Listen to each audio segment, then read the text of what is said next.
How's the recruiting been? We were just talking about the transfer portal and how different schools have certain approaches when it comes to that. What's WSU's approach to the portal, and what's recruiting like been for you so far? Yeah, I think it's just somewhat unique anytime you take over a new program and you had lost so many, for one, seniors, and then you lose so many players to the portal and you're coming into a new place.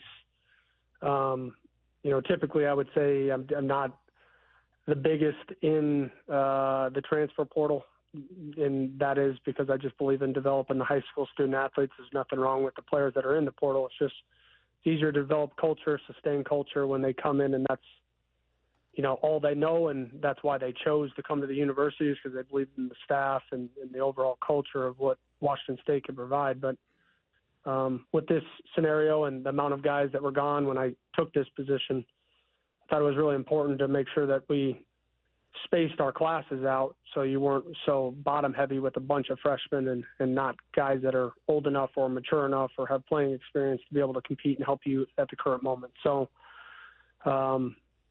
right now we're kind of wrapped up our 26 high school recruiting class, with the exception of if something happens through attrition. We got 20 high school commits right now. I feel really good about who they are and what they've done and where they'll be, because we saw every single one of these kids live in some form, like action in the spring and in the summer camps. And so able to get these guys on campus through the summer and take official visits. And I think it's when they get here, they can feel the energy of, what Pullman is and what Washington State has to provide, and is the coaching staff and who's going to mentor these guys. And so it's been going really well, honestly. It's been a rush. It's been a lot in what has been, since December of us getting here, putting together a competitive team for this fall, and then looking out already on what we need to prepare for moving forward. So excited about what we've done, but we're just, scratching the surface on what we need to become. Jimmy, what's been that first summer like in Pullman? Have you been able to get yourself entrenched in that community? I would imagine, like Bump said, you're very busy with recruiting matters and getting ready for the season, but how's it been getting acclimated to life out in Pullman? Yeah, I love it here. My family loves it here. The weather is unbelievable. This is very similar to a community as far as the summer, and, the atmosphere throughout the summer is what I just came from. So we're kind of used to, when school's let out, maybe a slower pace. It's a time of the year that we enjoy. But we've spent a lot of time with just trying to get our guys up to speed with the hours that are allotted, and spend time with them, have them get to know us on a deeper level. And, we just brought in quite a few transfers this spring, and this is their first shot of action. So trying to get those guys up to speed so that they can have an opportunity to step in and compete for a position, not be learning as fall camp is going on. We've been pretty busy. Through June, it's always hectic with prospect camps, the mega camps for high school recruiting all over the country. And then as well, now you're taking official visits in the summer. So every weekend through June was somewhat stocked, and throughout the weeks, there's prospect camps. You can only go to 10 of them, and your own are included in that 10. So we had 2 ourselves on campus here at Washington State, and we were able to have a prospect camp where we were able to watch players that had interest in coming and putting it all together. But the players, they're here every single day outside of the weekend, and I believe that they're believing in the training segment that's moving forward and watching guys get bigger, faster, and stronger. Coach, I have the privilege to co-MC 3 events this offseason, a night out with Cougar Athletics. So I got to talk to some of your coaches, and all of them say the same thing about you. Like, he does football. Family, football, that's what he does. All right, so tell me something that you do outside of family and football to kind of relax your mind a little bit. Yeah. Outside of my family and football, there's not a whole lot of room. So maybe if I'm doing something, it's with the staff. And our staff, our families are close. So maybe just enjoying downtime and getting away from the office is what I enjoy the most. This July, I was able to attend a friend's wedding who I was able to coach with for years out in Mexico. And was able to get back and see my in-laws in South Dakota for a couple days. So that time away just from the office kind of felt unique, just with every single day for the last 6 months, just kind of a sprint. So it was good to kind of clear your mind and step away from the office. But I've been back in it for over a week now, and the sprint has begun. And for me, we'll get together next week and start meetings as a staff, and then the players will get a little break, like a 4-day break right before fall camp starting. But they're going to be training until the end of this month, and then we'll start into fall camp July 29th. Jimmy, one thing that's been a staple at Wazoo for the last decade plus has been the air raid. It was something that Mike Leach ran, Jake Dickert ran, but you're bringing over the offense from South Dakota State. So how has that transition been going from what the air raid was in Pullman to what you guys are wanting to run? I think it's quite a bit different. I mean, everybody thinks that when I said that we're going to run the ball, like that we're not going to pass the ball. I just really mean that we're going to be more balanced. We'll be, 55-45 one way or another each and every game. And a lot of that stems from just my belief in how you should win games. And if you're competitive enough on defense, if you run the air raid, it's really hard to stop people, right? You go 3 incompletions, and then your defense is immediately out on the field with no time taken off the clock. It gets hard to win as a team. You end up in a shootout every single week. And I'm not saying that there's not more one way to, not another way to skin a cat, but it's just something I believe in. I think if you studied enough of the teams that have won national championships and championships in general, they play great defense. They're able to run the ball. And obviously, if you're able to run the ball, it opens up the passing game. But you're able to control the time of possession and the clock. And if you're able to run the ball, you can have explosive plays there or in the pass game. And defensively, we got to make sure that we do our part and keep points off the board. So I think there's a little bit of balance between both of those, and you got to do it collectively as a team, and that's how you have success. You brought over a bunch of players from South Dakota State. I would assume the whole team wanted to come with you. What was that process like, trying to figure out what guys could play at this level and who to bring with you? Just my time at South Dakota State, a lot of our players that we were getting at South Dakota State, some of the crazy thing is some of the best players that I've ever coached had nothing out of high school but South Dakota State. And I could go down a list of amount of players that made it to the NFL and are still in the NFL.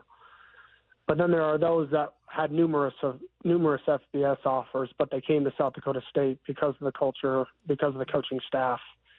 And when they got there, they were showing every day at practice that they're surely worthy of playing at this level. And so, it was unique. When I got the call, immediately after that, my phone, the staff's phone, kind of went crazy when I told the team over Zoom. And, the staff has recruited those players. Our families invested in those families. And if those players were going to enter the portal, I'd be crazy not to go after those players. So we offered the opportunity. There's a lot of guys that wanted to come with us or seeing their chances of coming with us. And there was a lot of hard conversations, just because I wanted to make sure that we didn't take so many players that it didn't seem like I was giving the players currently here the opportunity to perform with a new staff. And I'm really proud of the guys that came over because they've gelled well with the team that was currently here when we got here. And I'm really proud of the players that stayed and how they accepted not just the players that were coming in, but a whole staff and a whole different philosophy of how you do things. Coach, you guys managed to hold on to Zevi Eckhaus, quarterback who played in the bowl game last year for the Cougs and put up some pretty eye-popping numbers in that game. What have you seen from him in spring ball heading into fall camp? Yeah, I would say the thing that sticks out about Zevi the most is just his leadership, his confidence in his own ability, his willingness to demand an offense, command an offense, and, he's earned the respect of his teammates. And I think that's the makeup of any great players, that those that are talented, they just believe in who they are at the core of who they are. And Zevi definitely believes in himself. It's it's going to come down to him executing and him operating efficiently through fall camp to win the job. Because there will be a competition. There's a reason why we brought in 2 transfers, and I don't want to discredit Jackson Potter. He had a great spring. He constantly improved, and he is in the mix as well. I feel really good about where we sit as far as options at quarterback, but somebody's got to take the reins of this through fall camp and show that they can produce day in and day out, and we can move effectively down the field with a guy in charge. So they're all doing their part right now. They're all training. Zevi does a great job of mentoring just the offense and trying to align guys for routes on air on their own and player-led practices. So he's been a big part of this transition for us, and I don't take that lightly. He's done an unbelievable job, and he's been even working harder since the transfers have gotten in. So it'll be an interesting battle, but just my approach to everything is just be honest and transparent with everything so nobody feels like they're left out in the gray or they don't know what to expect. Coach, obviously you got to focus on this year. You guys got a nice schedule in front of you, but what was WSU's involvement when it comes to shaping the new Pac-12 and that 2026 schedule? I don't get involved a ton with knowing who's coming into the conference and things like that. As out of my realm. I play who's on the schedule. I'm excited about the future of what this could be. I think it's the best, one of the best conferences in the country at the level in which we're playing at right now. You look at the name brands that are entering in the league, the Boise States, the Fresno States. There's teams in this conference that have they just have history. Oregon State, there's a lot of teams that have history and that people have followed. And being a West Coast kid myself, all of those schools when I was coming out of high school piqued my interest because of where they were located and the success that they had at the time. So it's exciting. For me, I don't look at it as a downfall. I'm looking at it as this can be the future of something really successful. But we got to put in the work. Just because I think it's going to work doesn't mean anything until you put it into action. So that's what I'm excited about right now. All right, Coach. Last one from me. You've spent a lot of your career at South Dakota State. You're here now in Washington State. Who have been the biggest coaching mentors to you in your coaching career? Yeah, I would say without a doubt, John Stiglmeyer. He was the all-time winningest coach at South Dakota State. He had been there for my entire existence. He's who recruited me. And I just was blessed to be a part of a staff that over the years, and those that have coached me, Clark Lee, who's the head coach at Vanderbilt, was my position coach at South Dakota State. He's defense coordinator at Notre Dame and Syracuse and all over the place. And I took a lot from him as an individual. I took a lot from him on how to be organized and how to run meetings and the detail in which it takes to get the most out of your players. Ryan Grubb, who's now the OC at